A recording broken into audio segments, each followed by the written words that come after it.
Hello students, welcome back to my channel Simplified Chemistry. So my dear students, we were discussing about the colloids and we have completed the classification of colloids. So in this particular video, we are going to start the preparation of colloids. Clear? So you have to understand this concept really well because these are very important topic. So preparation of colloids we are starting. So my dear student, you know that colloids are the particles it means colloidal particles are in the range of 1 nanometer to 10 raised to 3 nanometer. It means you can say that they are in the range of 1 nanometer to 1000 nanometer. Clear? Okay, तो ये उनकी range में होते हैं. तो हमें पता है कि colloids दो टाइप के होते हैं. First of all, understand it properly. Colloids are of two types. First one is known as what? You can simply say that lyophilic, and other one is lyophobic. Okay, तो इन दोनों में फर्क क्या है दोस्तों?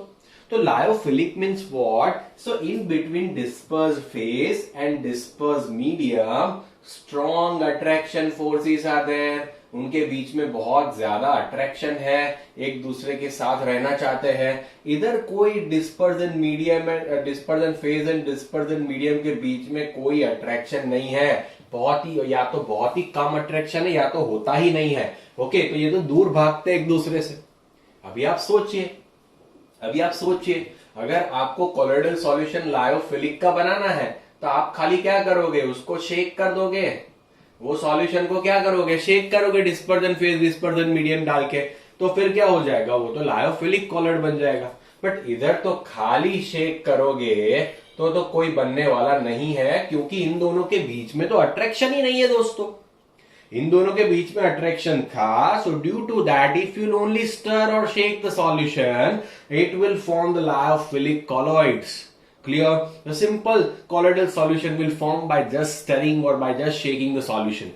But whenever the matter of lyophobic types of colloid will come, then in that dispersed phase and dispersed media are not having that attraction. Okay, so by simply shaking or stirring, they will not come near to each other, my dear students. They will not come near to each other. So if you want to prepare the colloidal solution of lyophobic type of colloid, you require certain indirect methods to prepare lyophobic colloid. Are you getting my point? Are you all getting my point? What is the point? The point is here is that you want to prepare the colloidal solution. For that you require the particle size of 1 nanometer to 10 raised to 3 nanometer. There are two types of colloidal solutions are there. Generally colloids are the lyophobic and lyophilic. So lyophilic means in between dispersed phase and dispersed medium there is a much attraction. So you will simply shake the solution, it will become colloidal solution.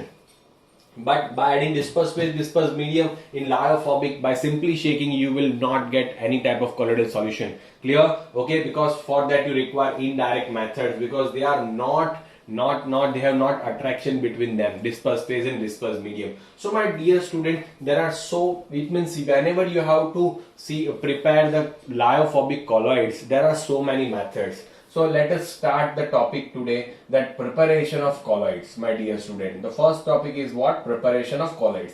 So you can do the preparation by two methods. You can do the preparation of colloids by two methods. The first one is known as a disintegration method. First one is known as what? Disintegration method, or you can simply say that it is a dispersion method. Simple thing, dispersion method. Dispersion method means what? To dissociate. आपको क्या करना होता है? Dissociate करना होता है. ठीक है. And second one, I will explain each and everything. Do not worry. Condensation method or aggregation method. Or other one is what? Aggregation method. So there are two types of method, condensation and aggregation method. ठीक है. So दो type की method से आप lyophobic colloid का colloidal solution prepare कर सकते हो. फर्स्ट है डिसइंटीग्रेशन. इट मींस डिसइंटीग्रेशन का मीनिंग क्या होता है? तो डिसइंटीग्रेशन का मीनिंग होता है तोड़ना.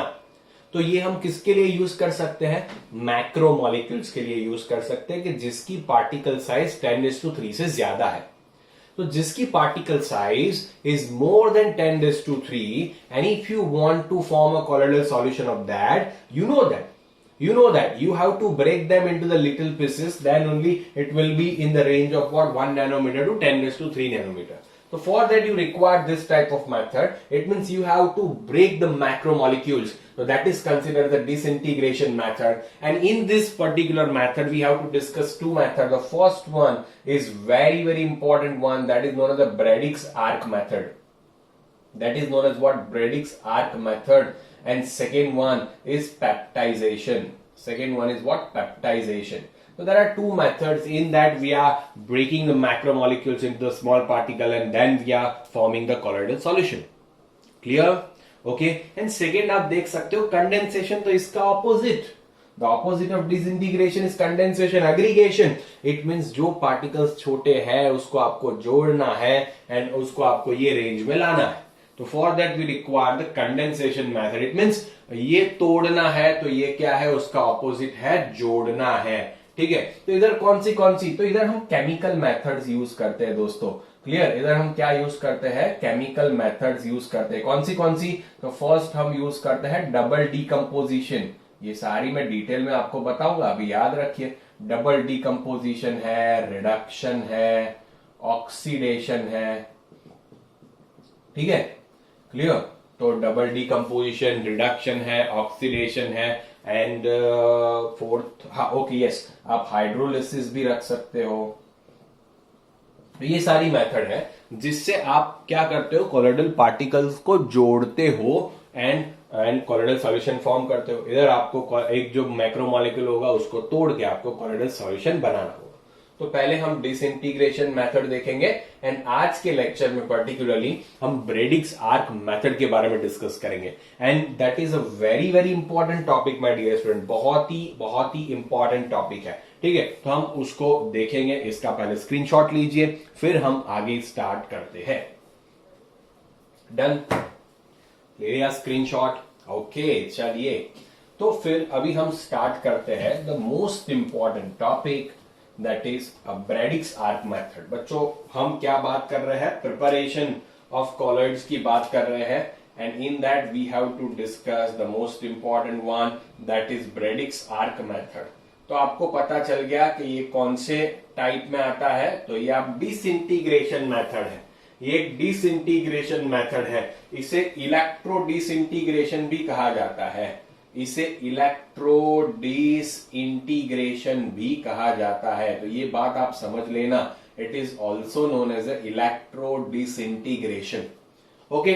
तो होता क्या है वो सब बताऊंगा, बट पहले इसके इंपॉर्टेंट पॉइंट्स बता देता हूं. तो generally it is used for the preparation of metal salts. It means you can say that solid salts. अगर आपको सॉलिड कोलोइडल सॉल्यूशन बनाना है तो ये मेथड यूज होता है.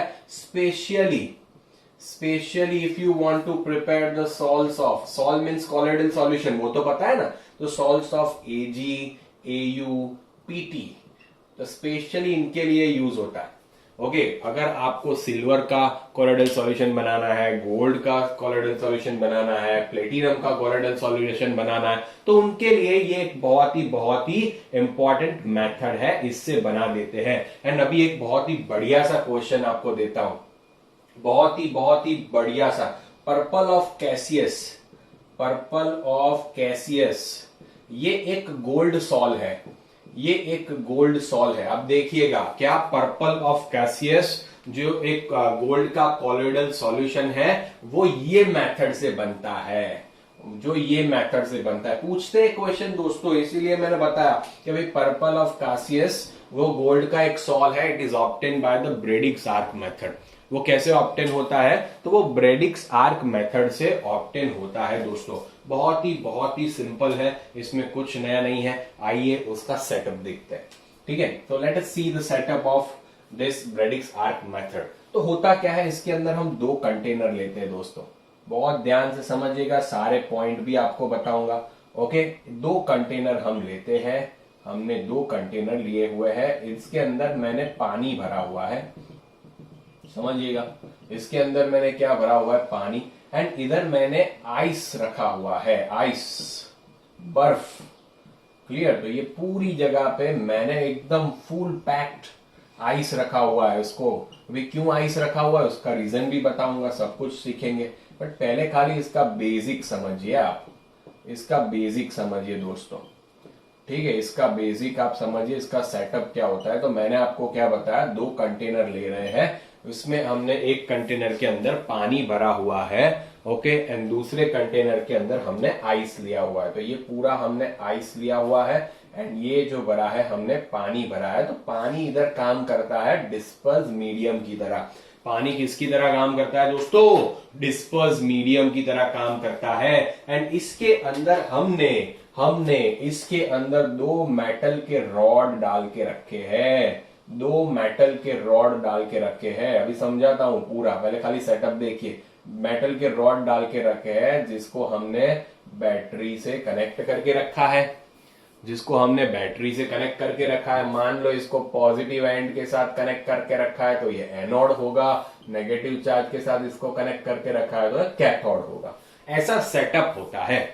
दूसरा क्या क्या होता है सब कुछ पता चल जाएगा, बस खाली ध्यान रखना, ठीक है? ऐसा सेटअप होता है।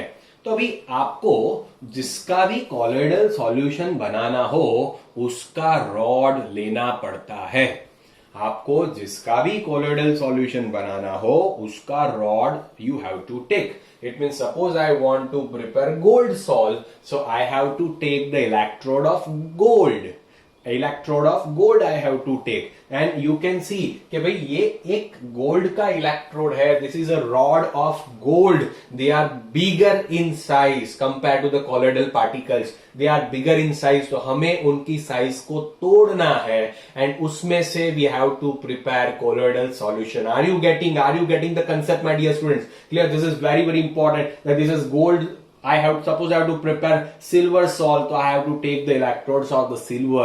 Suppose I want to prepare the platinum salt, I have to take the electrodes of the platinum. And you know that they are bigger in size, they are macromolecules, and suppose you have to convert it into the colloidal particle range, you must have to break them. So for that, what we are doing, just see. So here we are applying a very very very very high voltage.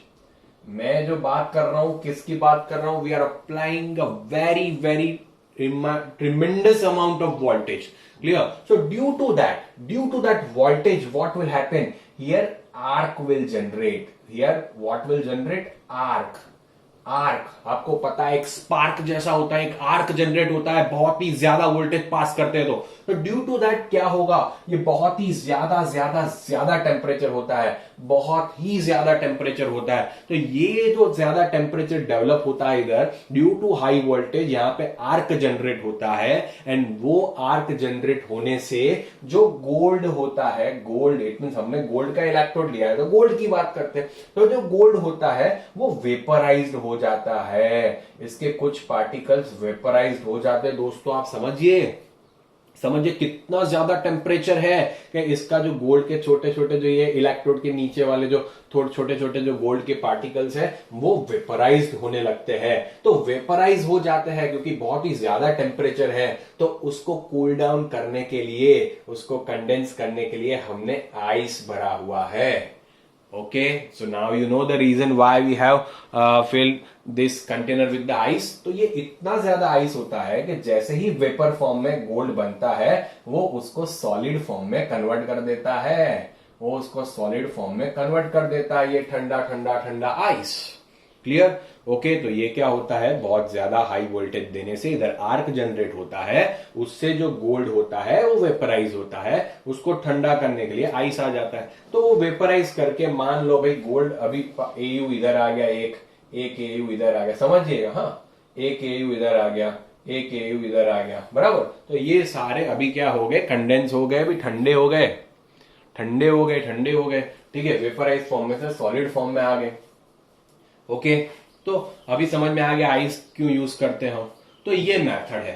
तो अभी तो क्या हो गया, ये तो अलग अलग है। ओके, अभी हमारे पास दूसरा प्रॉब्लम ये भी है कि ये एयू जितने भी आ गए वापस अपने डिस्पर्स मीडियम के अंदर, तो वो भी आपस में एक दूसरे के साथ जुड़ सकते हैं। इट मीन्स उनका भी क्या हो सकता है? सस्पेंशन हो सकता है। Suspension is also possible. Clear, आप समझ रहे हो मैं क्या बता रहा हूं? Suspension is also possible. इधर ये एक दूसरे के साथ जुड़ के नीचे बैठ भी सकते हैं, समझ रहे हो? ये एक दूसरे के साथ जुड़ के नीचे बैठ सकते हैं। ये ना बैठे उसकी वजह से हम इलेक्ट्रोलाइट ऐड करते हैं इसके अंदर। इसके अंदर हम इलेक्ट्रोलाइट ऐड करते हैं KOH। तो ये इसके अंदर हमने इलेक्ट्रोलाइट ऐड किया हुआ है। एंड कौन सा इलेक्ट्रोलाइट है? KOH। तो दोस्तों KOH करता क्या है? KOH करता क्या है देखिए बताता हूं, ठीक है? ओके, तो KOH क्या करता है? ये जो AU के जो पार्टिकल्स होते हैं, ओके, ये कब जाके सस्पेंड हो सकते हैं? जब एक दूसरे के नजदीक आ जाएंगे तो जुड़ जाएंगे, नीचे बैठ जाएंगे, ऐसा हो सकता है। बट ये KOH है तो उसके अंदर K प्लस है, OH माइनस है, तो ये जो OH माइनस है वो उसके AU के आजू बाजू आ जाते हैं। ये जो OH माइनस है ये AU के आजू बाजू आ जाते हैं। इट मीन्स वो एक पूरा सा एक नेगेटिव चार्ज का OH का एक लेयर बना देते हैं, जितने भी AU होते हैं उसके अराउंड। तो अभी आप देखिए, तो अभी AU नजदीक आ सकते हैं? नहीं आ सकते। अभी AU नजदीक आ सकते हैं दोस्तों? नहीं आ सकते। क्यों? क्योंकि उनके आजू बाजू क्या है? नेगेटिव चार्ज है। तो जैसे ही नजदीक आएंगे वो एक दूसरे को क्या करेंगे? रिपल करेंगे। They will ripple each other. Yes or no? Okay, so that's why we are adding what? KOH to prevent the suspension. This is very, very important, my dear student. They'll ask you that why we are adding electrolyte into the Bredig-Sark method. So we are adding electrolyte to cover the gold, sol or any of the particles, to cover them. So due to that, we can prevent the suspension of that particular particle. Clear? Okay, तो ये reason होता है। And due to this reason आप क्या करते हैं कि भाई ये जो पार्टिकल है आपको कॉलोइडल रेंज के अंदर मिलते हैं। एंड आप गोल्ड का सॉल, जो पर्पल ऑफ कासियस कहा जाता है, वो आप प्रिपेयर कर सकते हो, वो आप बना सकते हो। इट मीन्स आपको खाली हाई वोल्टेज देना होता है। एंड ये आर्क से जनरेट होता है, इसलिए इसको बोला जाता है ब्रेडिक्स आर्क मेथड। एंड ये इट मीन्स इलेक्ट्रिसिटी से आप बड़े पार्टिकल को छोटे पार्टिकल में कन्वर्ट करते हो, इसलिए डिसइंटीग्रेशन बोला जाता है। एंड ड्यू टू इलेक्ट्रिसिटी तो it is known as electro disintegration method. इसे क्या कहा जाता है दोस्तों? Electro disintegration method. फिर से बताता हूं, 2 कंटेनर लिए, एक में आइस लिया, एक में पानी लिया। पानी डिस्पर्स मीडियम है, इसमें जिसका भी सॉल्व बनाना हो उसका हमें इलेक्ट्रोड लेना पड़ता है। हाई वोल्टेज अप्लाई करने से इधर आर्क जनरेट होता है। आर्क जनरेट होने से जो पार्टिकल वेपराइज फॉर्म में आते हैं आइस की वजह से वो ठंडे हो जाते हैं। तो पहला प्रॉब्लम सॉल्व हो गया। अभी ये जुड़ ना जाए एक दूसरे के साथ, इसलिए हम क्या करते हैं कि इलेक्ट्रोलाइट डालते हैं। तो इलेक्ट्रोलाइट क्या करेंगे? उसमें जो नेगेटिव आयन होगा वो AU को पूरा कवर कर लेगा। तो इसलिए ये दोनों नजदीक आएंगे नहीं, ड्यू टू नेगेटिव रिपल करेंगे। तो इसलिए सस्पेंशन से प्रिवेंट कर सकते हैं हम, तो सस्पेंशन नहीं होगा। ऐसे हम कोलोइडल सॉल्यूशन बना सकते हैं, पहली मेथड ब्रेडिक्स आर्क मेथड से। Clear my dear student? Okay, so आज मैंने जो सिखाया वो ब्रेडिक्स आर्क मेथड था। ओके, आशा रख रहा हूं आपको everything will be clear to you and hope this video you will have enjoyed a lot. Clear, my dear student? So now please do not forget to subscribe my channel, okay? And please press the like button and share with the students, those who cannot afford the tuition classes, okay? And those who really need to understand this type of concept really well. Okay, thank you so much, my dear students. Thank you for your love and concern. Thank you so much.